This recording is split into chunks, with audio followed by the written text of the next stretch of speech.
बीती 2 अप्रैल को करनाल के सेक्टर 12 कोर्ट के पास गोलियां चली थी, कई राउंड फायरिंग हुई थी, जिस मामले में देख सकते हैं 3 लोगों को पुलिस ने गिरफ्तार किया है और डीएसपी राजीव इस वक्त देख सकते हैं एक अहम प्रेस वार्ता करते हुए नजर आ रहे हैं। हमारी आप सभी से अपील रहेगी इस वीडियो को शेयर भी जरूर कीजिए। आपको बता दें कि 2 लोगों को गोली लगी थी और इस मामले में एक प्रेस वार्ता करते नजर आ रहे हैं।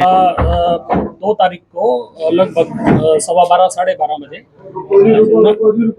निगम निगम निगम कार्यालय ये जो है इसके पीछे एक गोली की घटना हुई थी, शूट आउट हुआ था, जिसमें 2 बाइक सवार व्यक्ति थे, अननोन व्यक्ति। उन्होंने एक हरप्रीत उर्फ हैप्पी है जो गरंडा के रहने वाले हैं, उनके ऊपर फायरिंग की थी और फायरिंग करके वो वहाँ से फरार हो गए थे, जिनको प्राथमिक उपचार के लिए अमृतधारा में लेके जाया गया था। इसी शूट आउट में एक अन्य व्यक्ति जो है गुरविंदर नाम के, उनको भी इंजरी थी, गन शॉट इंजरी थी।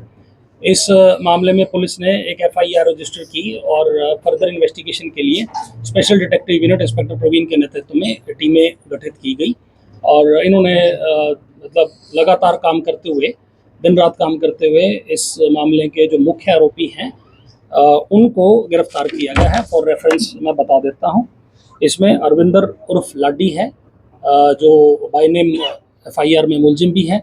उसके अतिरिक्त जो शूट आउट करने वाले थे, जिन्होंने गोली चलाई थी, नवनीत नामक एक व्यक्ति है और धीरज उर्फ नीरज, ये 3 व्यक्ति हैं जिन्होंने इस घटना को अंजाम दिया है। प्रारंभिक स्तर पर अनुसंधान है, अभी इन लोगों को गिरफ्तार किया है पुलिस ने और इनका आपराधिक रिकॉर्ड भी खंगाला हमने।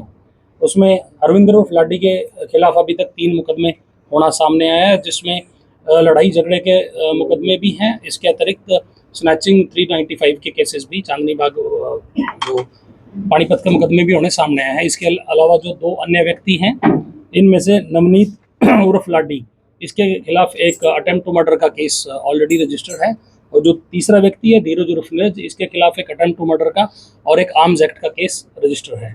तो इसमें कार्रवाई करते हुए एसडीओ की टीम ने इनको गिरफ्तार किया है और अब आगे जैसे इनका क्रिमिनल रिकॉर्ड है, इस तरह के अपराधी का police remand plus custodial interrogation की आवश्यकता होती है, तो ऑनरेबल कोर्ट से हम रिक्वेस्ट करके इनका पुलिस रिमांड लेंगे और जो बाकी लोग इसमें संलिप्त हैं और क्या किस तरह इन्होंने घटना को अंजाम दिया, उस बारे पूरी घटना को अनर्थ करते हुए हम उसमें पूरी इन्वेस्टिगेशन करते हुए इन्वेस्टिगेशन को कंक्लूड करेंगे और माननीय न्यायालय में इसका चलान।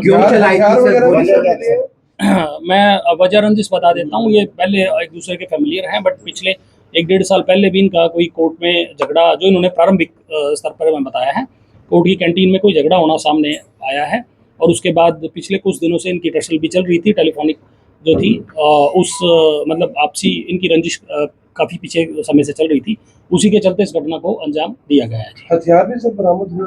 हथियार एक जो अवैध पिस्टल इसमें यूज़ होना अभी सामने आया है, उसकी रिकवरी और जो इसमें व्हीकल यूज़ है या अन्य जो भी कुछ इसमें स्ट्रॉन्ग यूज़ है, उसी की रिकवरी के लिए ऑनरेबल कोर्ट में अपना रिमांड की हम एक एप्लीकेशन मूव करेंगे और ऑनरेबल कोर्ट से रिक्वेस्ट करेंगे कि इनका ज़्यादा से ज़्यादा रिमांड दिया जाए, ताकि कहाँ से गिरफ्तार किया गया है, ये फायर किए गए थे या आपस में दोस्त? मैं आपको ये बता देता हूँ, इनकी गरोंडा एरिया से गिरफ्तारी अभी पुलिस द्वारा की गई है 1 एंड जो जिस तरह क्रिमिनल रिकॉर्ड है, ये सारे एक दूसरे के साथी है, कोई हायर कॉन्ट्रैक्ट किलिंग का वो या कॉन्ट्रैक्ट शूट आउट का मामला नहीं है। ये एक दूसरे से फेमिलियर हैं, 2-2.5 साल 3 साल से पहले एक दूसरे के जानकार हैं और एक व्यक्ति इसमें गरोंडा का रहने वाला है, 2 जुडला गेट एरिया के रहने वाले हैं जो डेयरी का काम करते हैं, दूध की डेयरी का, and they are familiar with each other, पिछले 2-2.5 साल से एक दूसरे के संपर्क में हैं। तो इन्होंने सभी ने हम मशवरा होकर एक षड्यंत्र के तहत इस घटना को अंजाम दिया है। बाकी लोग इसमें एफआईआर में कुछ लोग अन्य भी नामजद हैं, जिनसे भी पूछताछ पुलिस द्वारा लगातार की जाएगी और अन्य कोई भी लोग इसमें इन्वॉल्व होगा उसके खिलाफ आवश्यक कार्रवाई पुलिस द्वारा।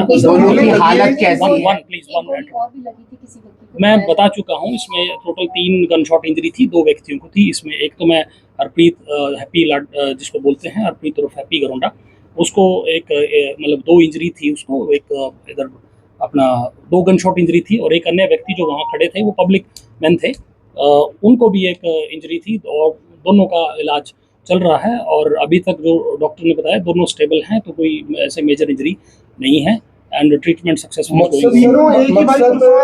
मकसद तो मर्डर करना था या सिर्फ डराना था, क्या था? नहीं देखियो, अपना मैं बता रहा हूँ प्रारंभिक स्तर पर अनुसंधान है, जो गोली चली है उसकी वजह रंजिश मैं आपको बता चुका हूँ। और 2 व्यक्ति थे जिन्होंने शूट किया है, 3 व्यक्ति इस घटनाक्रम में इन्वॉल्व जिसके इंस्टांस पे हुआ है, वो अभी तक जो पुलिस ने गिरफ्तार किए हैं, इन तीनों गिरफ्तार किया है। आगे भी कोई लोग इसमें इन्वॉल्व होंगे, चाहे वो किसी मतलब चाहे वो षड्यंत्र में हो, चाहे मौके मौजूदगी में, वो अनुसंधान के लिए पुलिस को और टाइम की और पुलिस रिमांड की आवश्यकता है, वो मैं आपको बता चुका हूँ। जुंडला का कौन रहने वाला है सर, और वहाँ के कौन रहने वाले हैं जुंडला गेट अभी के? मैं आपको बताऊं, जुंडला गेट के 2 व्यक्ति हैं, एक नवीद है, एक नीरज उर्फ धीरज है। ये व्यक्ति हैं जो जिनके खिलाफ ऑलरेडी आपराधिक रिकॉर्ड भी है और इसी तरह के गंभीर अपराध के मुकदमे भी हैं। तो ये जुंडला गेट के रहने वाले हैं। एंड जो घरोंडा का रहने वाला है वो लाडी, हरविंदर उर्फ लाडी घरोंडा। ये 3 व्यक्ति गिरफ्तार हुए हैं जी। हैप्पी के ऊपर भी मुकदमे दर्ज हैं? अभी हैप्पी का रिकॉर्ड हम ले रहे हैं। जैसे हमारा जनरली जो एक्यूज होता है उसका आपराधिक रिकॉर्ड पहले लिया जाता है जी। और हरविंदर उर्फ लाडी जिसके इंस्टांस पे हुआ, उसके खिलाफ आपराधिक रिकॉर्ड उसका है।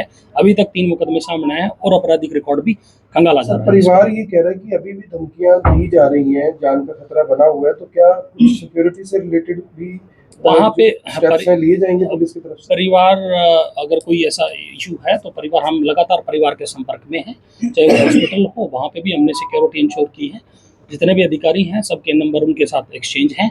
अगर ऐसा कोई फिर भी अगर कोई मामला इसके अलावा भी हमारे संज्ञान में आएगा तो नियमानुसार एज पर लॉ जो कानूनी कार्रवाई होगी और जो एक्शन होगा डिजायरेबल वो लिया जाएगा इसमें। Thank you sir.